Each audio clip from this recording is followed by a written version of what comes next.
Olá, Magozinhos, aqui é eu e sejam bem-vindos a mais um Save Point, onde eu vou surtar por Final Fantasy VII. Surtar por Final Fantasy é alguma coisa que, tipo, sempre acontece aqui no canal, mas o 7, assim, ele é especial pra mim, então os surtos são sempre levemente mais exaltados. Eu cheguei a tentar fazer um vídeo falando sobre os dois OVAs do Final Fantasy VII, que é o Last Order e o On The Way to a Smile, o episódio Denzel.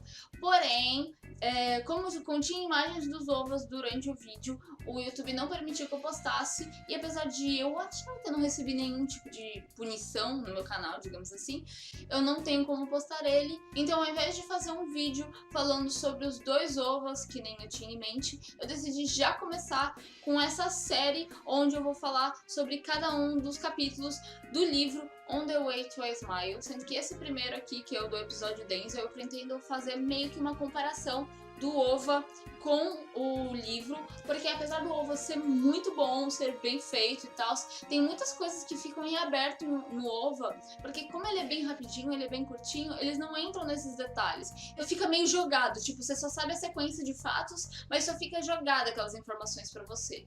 E isso eu acho meio chato.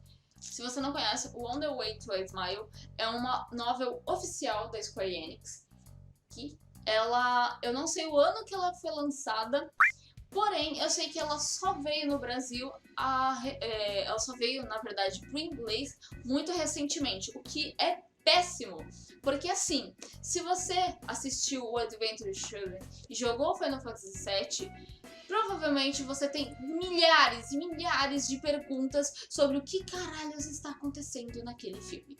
Porque um monte de coisa fica em aberto. Você não sabe um monte de coisa. Tipo, porque o Barret tá rico com petróleo? Como assim existia petróleo naquele mundo? Por que Yuffie estava cuidando de crianças e Tai da fuck? Tem muitas coisas que passaram na minha mente. Tipo, o que é a Geostigma? Por que todo mundo tá com isso? No filme tem essa breve introdução do que é Geostigma e etc, mas tem muitas pontas soltas e você fica sem entender. O problema maior é que, tipo, isso daqui até então só tinha em japonês.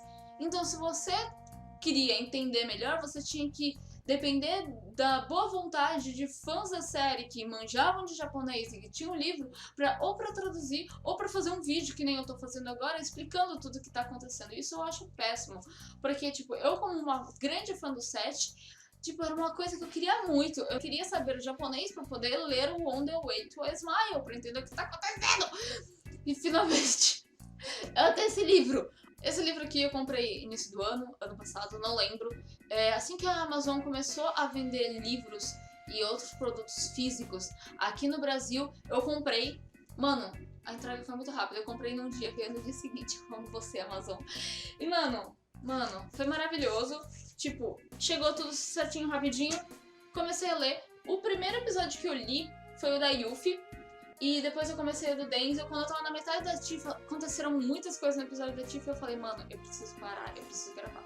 O intuito desse vídeo é que ele seja com spoilers. Então eu vou contar tudo o que vai acontecer nesse capítulo do Denzel. A intenção dessa série é poder levar a lore do 7 pra mais pessoas, porque eu, como fã, eu me sentia muito triste porque eu nunca encontrava nada sobre esse negócio aqui na internet, e ainda mais em português. Eu falei, caraca, eu preciso levar isso pro mundo, meu Deus.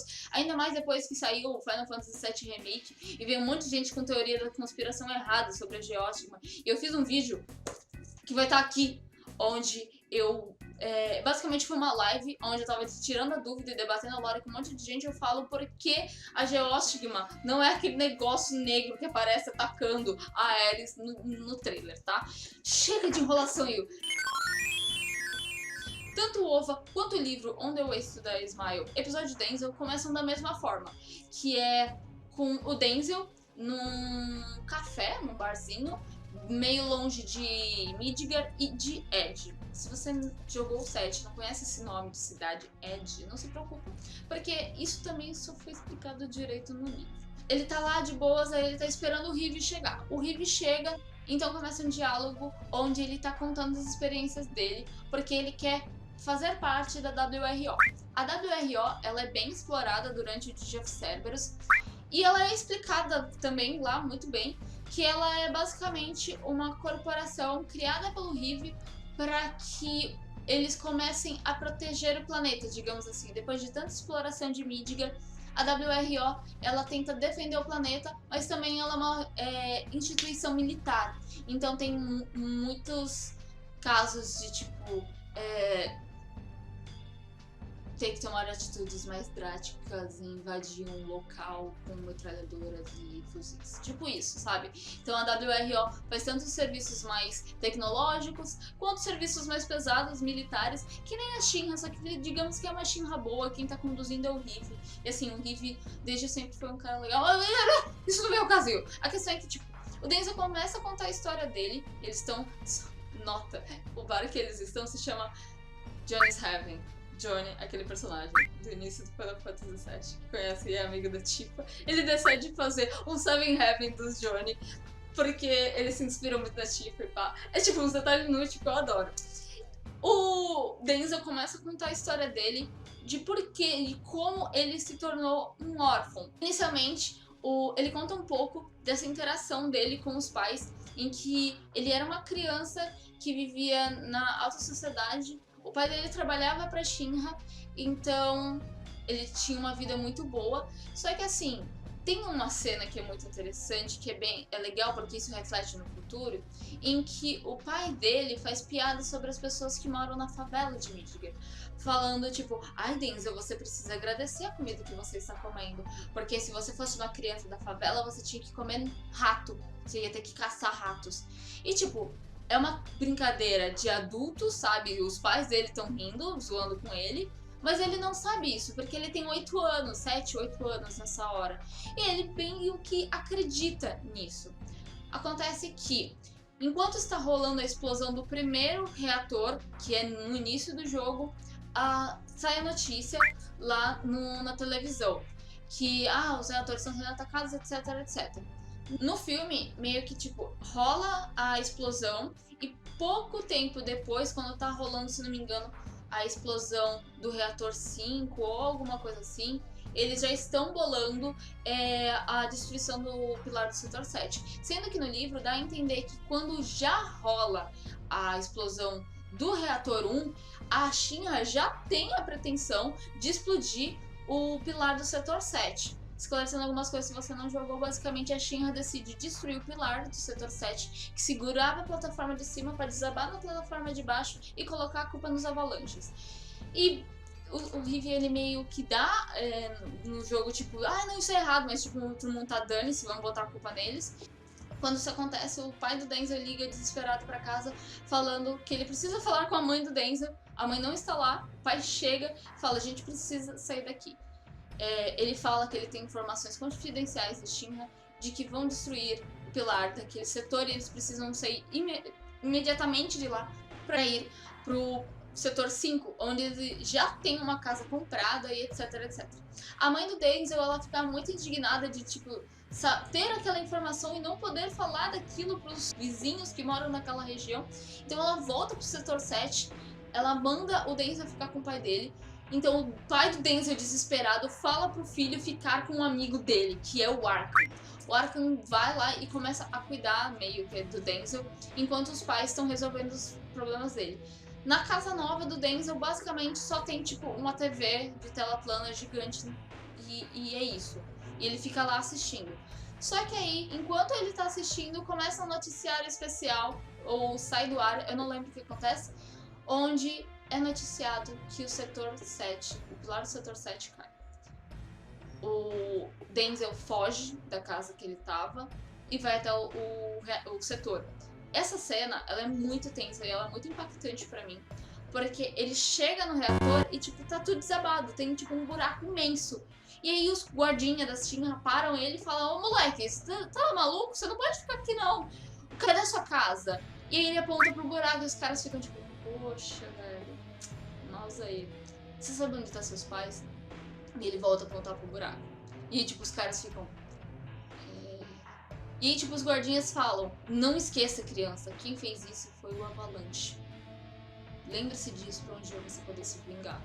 É tenso porque nessa hora, no filme, não mostra tanto tipo os pensamentos do Denzel, e isso eu acho uma coisa que é muito legal e é muito importante pra criação do personagem e pra que você crie mais empatia no geral. Porque o Denzel, ele vê na televisão que os Avalanches são pessoas más, que estão destruindo os reatores.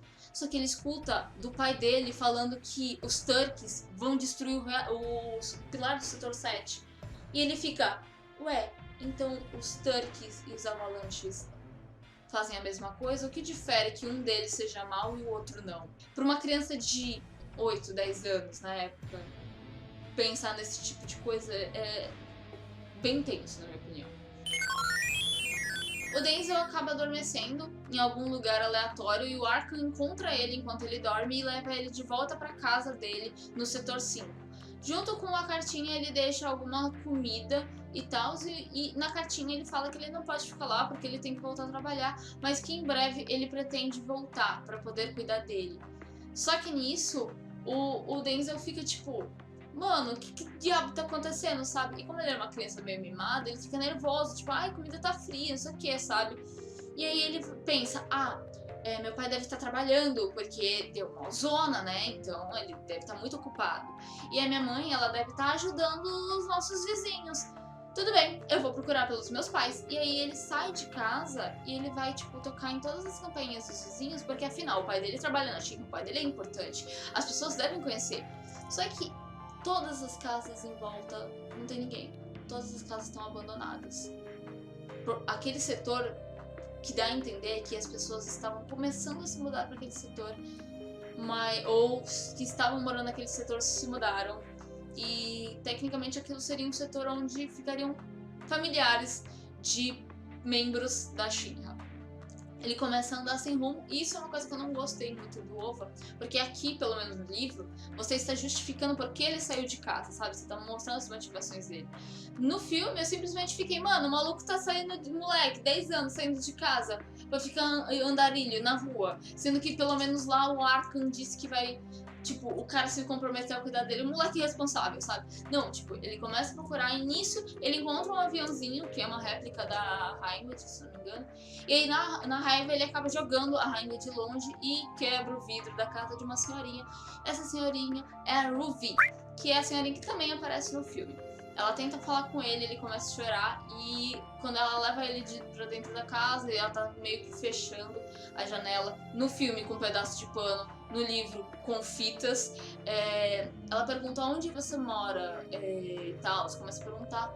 E aí ela pergunta, onde estão seus pais? Eles estavam no setor 7. E aí ela fica em silêncio e ela fala, você pode ficar aqui o quanto você quiser.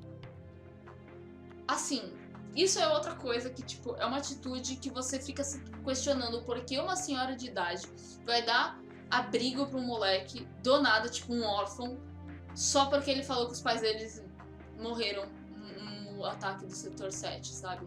Você fica, nossa, que sem pé nem cabeça, mas tudo no livro é bem justificado. No filme isso dá a entender melhor, mas ainda assim eu acho que só o livro que não deixa pontas soltas. Uma coisa que eu achei também legal é que dentro do livro, a Ruby, ela cita muito mais o filho dela, que tem uma atuação muito importante. Inclusive, o Denzel, ele encontra vários livros do filho dela, onde tipo, são livros complicados, são livros de física, são de sociologia. Só que um dos livros, que é um bestiário, onde mostra todos os monstros do universo e que, tipo, alguns deles é meio que um livro pra criança mesmo, tipo, olha, tem uns avisos de que se você encontrar esse monstro, avise um adulto, sabe? Então ele pensava, tipo, se eu encontrar esse monstro, eu tenho que avisar um adulto, tipo a Ruby. Só que a Ruby, ela já é idosa, então será que eu deveria lutar contra os monstros mesmo pra defender eu e a Ruby? Tinha uns pensamentos assim, isso é bem legal. No Ova, se não me engano, eles mostram a chegada do meteoro, a Ruby conta sobre o meteoro pra ele. E ela fala, olha, se você quiser ir embora, você pode pegar toda a comida da casa e partir, sabe? Pro lugar que você preferir. Eu vou ficar aqui. E aí o Denzel fala que ele prefere ficar os últimos dias da vida dele com a Ruby, porque o que noticiam na televisão é de que o meteoro vai se chocar com a Terra e tudo vai ser destruído. Depois disso, ele já começa com a chegada do meteoro na Terra, né, literalmente, colidindo com Midgar. Sendo que no livro, além de falar sobre a chegada do meteoro quando ele ainda tá pequeno, eles também mostram a aparição do canhão em Midgar, o canhão que é usado para destruir a Diamond Weapon. É interessante porque como ele tá lendo esse livro sobre monstros, ele fica se questionando qual tamanho, que diabo de bicho, monstro enorme é esse, que eles precisam de um canhão do tamanho de uma cidade pra destruir ele, sabe? E além disso, mostra a erupção do Life Stream que acontece no final do jogo. Se você jogou Final Fantasy VII, mas não chegou a fechar Final Fantasy VII, aqui no canal a gente tem uma série completa onde eu já fechei o Final Fantasy VII, é por isso que eu tô com esse vídeo maluco. Com a erupção do Life Stream, a casa começa a tremer e no fim das contas ela acaba caindo completamente, ela acaba sendo destruída. A forma como cada um relata isso é meio diferente, porque no filme até então dá a entender que tipo a Ruby tava tentando segurar a janela que tava quebrada e ela joga o Denzel pra dentro de um quarto pra poder cuidar dele, tipo, manter ele seguro. Só que aí ele acaba abrindo a porta, um flash de luz muito forte acaba chegando nele e ele desmaia. No livro, esse feixe de luz também aparece e tem os pensamentos do Denzel naquele momento onde ele tá com muito medo, mas ele tá tentando ser corajoso, ele tá tentando ser forte porque ele precisa proteger a Ruby e quando ele vê que a Ruby só está lá, tipo, tentando segurar a janela no meio de uma terremoto louco, onde tudo tá sendo destruído, ele começa a se culpar, que tipo, se eu não tivesse jogando aquele airship, mini airship na janela, a janela não estaria quebrada e ela não estaria ali colocando a vida dela em risco.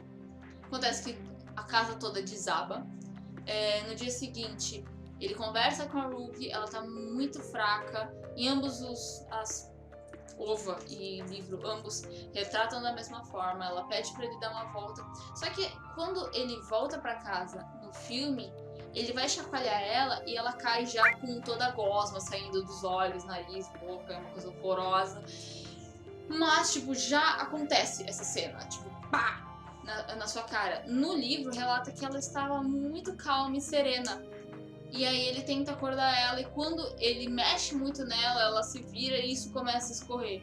E aí ele associa essa gosma negra como um aspecto da morte. Tipo, ele começa a associar a gosma com, tipo, pessoas que têm essas manchas vão morrer. E da mesma forma que aparece no OVA, aparece no livro, o Denzel tá do lado de fora, aparece o Gaskin, que é um cara grandão, perguntando o que ele tá fazendo ali, cadê os familiares dele. Ele fala pro Denzel ir com eles, porque eles vão sair de Midgar. Nisso, eles enterram a Ruby, só que a dúvida é igual nos dois, e tipo, por que a Ruby tem um jardim tão fundo? Sendo que normalmente as pessoas quando elas vão escavar a terra, elas rapidamente chegam no plate. Se você não entende muito bem a construção de Midgar, basicamente tipo 2 pizzas uma em cima da outra e a parte de cima é toda de metal e só às vezes tem tipo uma terrinha só pra dizer que é de terra, sabe? Sendo que, no caso dela, tipo, tem um jardim muito fundo e dá pra eles enterrarem ela lá. Eles enterram ela com os livros do filho dela e o kit de costura. Depois disso, eles decidem ir para a parte de baixo para sair de Midgar. Porque isso não deixa claro no filme, mas é uma preocupação frequente no livro de que toda a cidade desabe. Assim como desabou o setor 7 depois de explodirem o pilar, talvez toda aquela explosão danifique os pilares dos outros setores e toda a Midgar seja destruída. Como eu disse, um plate em cima do outro. E no caso do Final Fantasy VII, a Justice chega a explicar como funciona o sistema ferroviário dentro de Midgar, onde para você descer de um plate para o outro existe meio que uma linha principal que fica bem no centro, onde o trem vai fazendo meio que um caracol até chegar na parte de baixo. Só tem essa forma de descer para o plate de baixo e eles precisam ir para lá. Eles chegam nesse ponto e eles começam a descer. Só que como aquilo é feito só para trens, Basicamente é só os negócios de madeira assim, o negocinho de ferro segurando toda a estrutura, só pra passar o trem, não era pra pessoas saírem andando lá. Ou seja, qualquer pezinho em falso ali, a pessoa cai. Tanto no livro quanto no filme aparece um menininho no meio desses trilhos. A questão é que assim, no filme, ele é mostrado tipo um menininho que tá com uma mancha negra nas costas, sentindo muita dor. E o Denzel vai lá, com paixão, fala onde tá doendo, ele começa a fazer carinho e tal. Pronto. No livro, mano, essa cena, esse contexto todo, ele é muito mais pesado, na minha opinião. Pra começo, que eles especificam a idade da criança. Eles falam que é uma criança em torno de 3 anos, mais ou menos. Então, tipo, ela não sabe falar muita coisa. Eles estão andando, de repente param, aí o Denzel fica, o que é? Tem escombros, a gente não pode passar, ele vê esse moleque bem no meio do caminho e ninguém quer se aproximar. Então ele chega pro menino e a galera começa a perguntar, cadê a sua mãe? E a criança só fala, mãe! E ela aponta pra baixo e você fica tipo, puta que pariu, a mãe dessa criança caiu. Ai, meu Deus!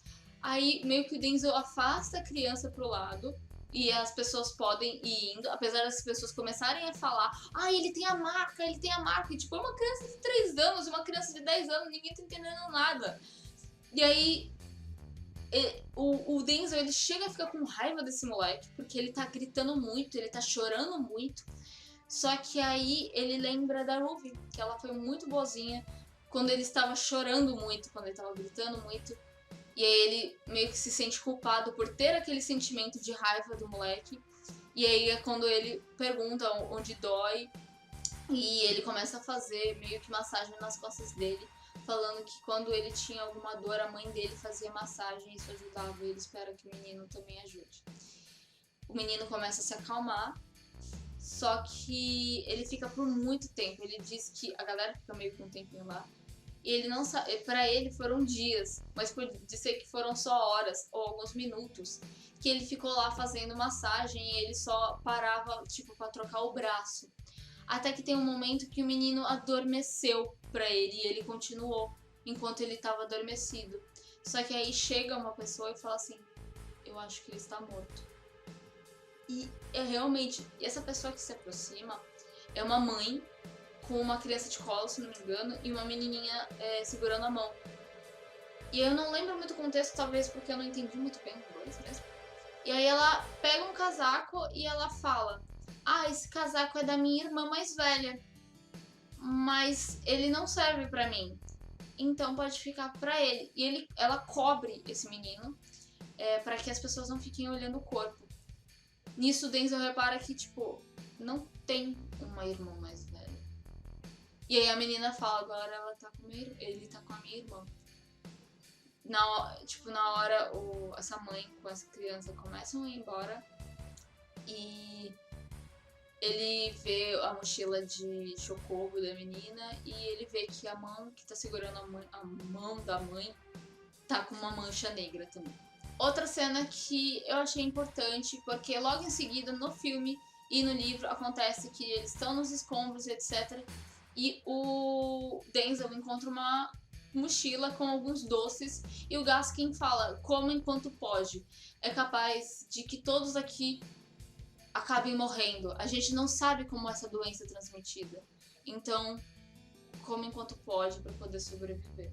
A questão é que no livro, essa mochila tem um desenho de um chocobo. E aí ele sabe que aquela criança acabou morrendo também. Nessa cena, se não me engano, no filme, só aparece tipo uma mão caída, assim, cheia de marcas negras, tipo, no meio dos escombros. Depois de um tempo, umas pessoas acabam aparecendo lá pedindo ajuda das crianças, perguntando se elas não poderiam ajudar, trazendo alguns canos, alguns pedaços de metais, porque eles iam começar a construção do Edge, que seria uma cidade ao lado leste de Midgar, onde ia meio que manter todos esses refugiados de Midgar que está sendo destruída. Todas as pessoas começam a trabalhar, etc, etc. Parte de todas as pessoas que estavam ajudando se mudam pro Edge e todo mundo tem essa ideia de que tipo, o Edge nada mais é do que a mesma porcaria que está a Midgar. E aí depois de um tempo as pessoas começam a ir embora E é quando acontece a morte do Gaskin. No filme, basicamente, você vê ele tossindo algo negro. Só que no livro, uma criança nota que ele tá tossindo muito e pergunta: você está doente? E ele fala: talvez. E aí, umas semanas depois, ele aparece morto. E eles acabam enterrando o corpo dele tal também. Essa galera que coletava os metais, pedaços de plate, etc., eram chamados de The Sector 7 Scavengers.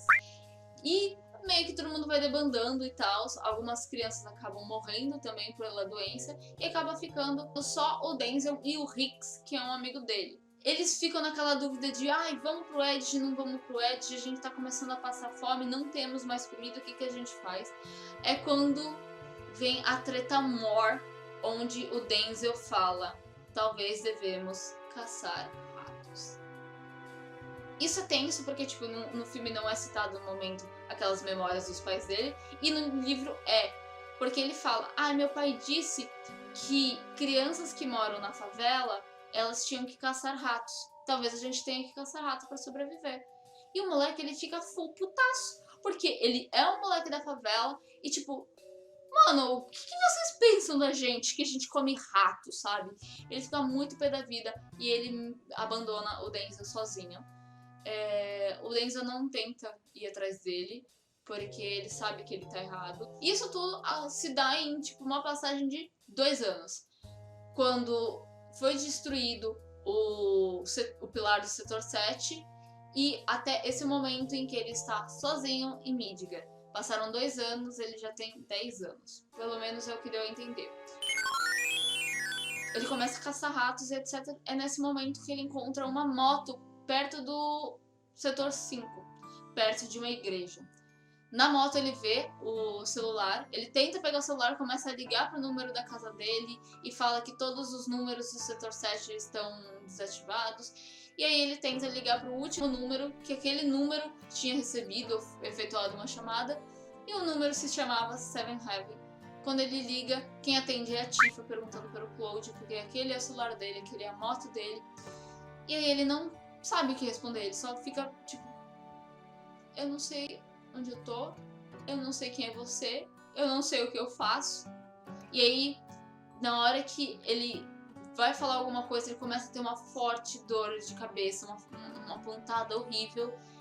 E ele vê alguém se aproximando, ele não consegue gritar por ajuda porque a dor é muito forte e ele simplesmente desmaia. Quando ele acorda, ele tá numa cama de verdade com a Tifa e a Marlene olhando pra ele. E isso tudo é tipo em intervalos, como ele tá contando tudo pro Rive, muitas partes volta pra cena onde ele tá com o Rive tirando algumas dúvidas e etc. E chega no final, o Rive fala: então você não vai fazer parte da WRO. Ele fala: por que você me fez contar tudo isso se eu não posso fazer parte da WRO por causa da minha idade? Ele falou: desculpa, é uma norma padrão a gente ouvir todo mundo que quer fazer parte. Só que infelizmente eu não tenho como colocar você dentro ainda. Porém, é importante que você continue desempenhando sua função de criança. E ele ficou tipo: qual a minha função de criança? Ele: fazer com que nós adultos não desistamos. E na hora, tipo, o Denzel fica, sabe? E aí na hora que o Rive tá indo embora, ele fala mais uma coisa: muito obrigada por cuidar da minha mãe. Isso é... Eu quase chorei nessa parte do filme, eu quase choro agora. Mas é muito tenso, porque a Ruby, o filho que ela tanto falava bem, é o Rive. Os livros eram do Rive. Tem um momento em que a Ruby tá morrendo e ela segura a mão do Denzel e ela fala que, tipo, ela tá feliz de que ele é pequeno, porque o filho dela é muito grande. E, tipo, ela nunca mais conseguiu segurar as mãos dele da mesma forma. Ai, velho, é uma cena muito tensa. Você fica, tipo... No fim das contas, o Johnny pergunta pro Denzel por que ele quer tanto desesperadamente fazer parte da WRO, sabe? Ele pode ajudar de outras formas. E ele fala que é por causa do Claude. O Claude é um militar e ele vê o Claude, tipo, com os olhos de alguém incrível. O Cloud, pra ele, é o super-herói da vida. Então, tipo, ele quer ser tão foda, tão incrível quanto o Cloud é, podendo defender todas as pessoas que ele ama. Isso é muito irônico, na minha opinião, porque você vê que desde o Crisis Core, o Cloud não é mais o mesmo, sabe? No 7, você já não vê o Cloud de sempre, sabe? Você vê o Crisis Core, o Cloud é animado, ele é feliz, ele dá risada, ele é alguém muito mais bem-humorado, assim, pelo menos passa pra gente no Crisis Core. Sendo que no 7, ele é mais aquele cara, ai, whatever, sabe? Ele é quase um squall, ele é meio, ai, tanto faz. Não é tão pesado, não é tão maçante que nem um Squall, mas ele, tipo, não é tão bem-humorado, digamos assim. Sendo que no Adventure Children, ele tá muito mais sadness. Acontece que, tipo, no Final Fantasy Crisis Core, tipo, ele não tem nem... Ele só é um cara que não foi aprovado pela Soldier e tá lá, só um guardinha normal da Shinra, sabe? Realizando o sonho dele.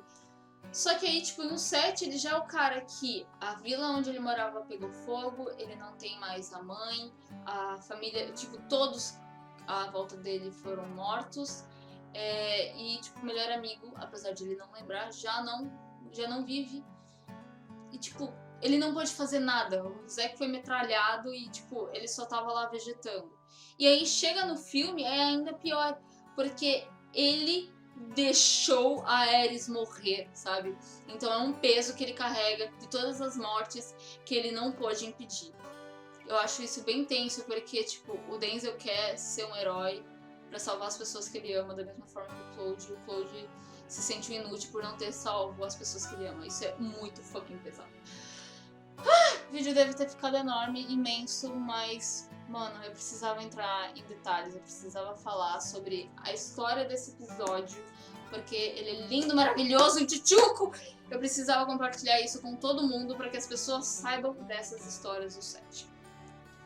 O próximo capítulo é o episódio da Tifa. O episódio da Tifa também é bem pesado.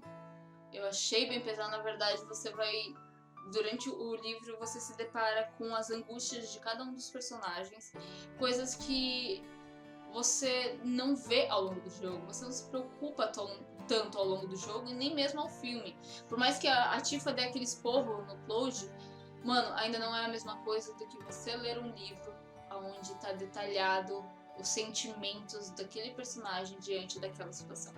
Eu espero que vocês tenham gostado do vídeo de hoje, apesar dele ser imenso. Yay! Deixa seu curtir, deixa seu comentário. Eu tô muito empolgada e animada pra terminar essa série com todos os capítulos do On The Way to The Smile. Não deixa de curtir e comentar, curte e compartilhar esse vídeo com mais amigos que gostam de Final Fantasy VII, que já conheciam o On The Way to A Smile, os que não conheciam o On The Way to A Smile, você que está começando a jogar Final Fantasy VII, que gosta da história e quer aprender mais, você que está se preparando para o remake e mais um monte de outras coisas, se inscreve, ativa o sininho para não perder. O canal aqui fala sobre vários Final Fantasies, mas o 7 nunca consegue perder o posto dele de favorito da Yu, então acompanhem, venham, sejam muggles vocês também.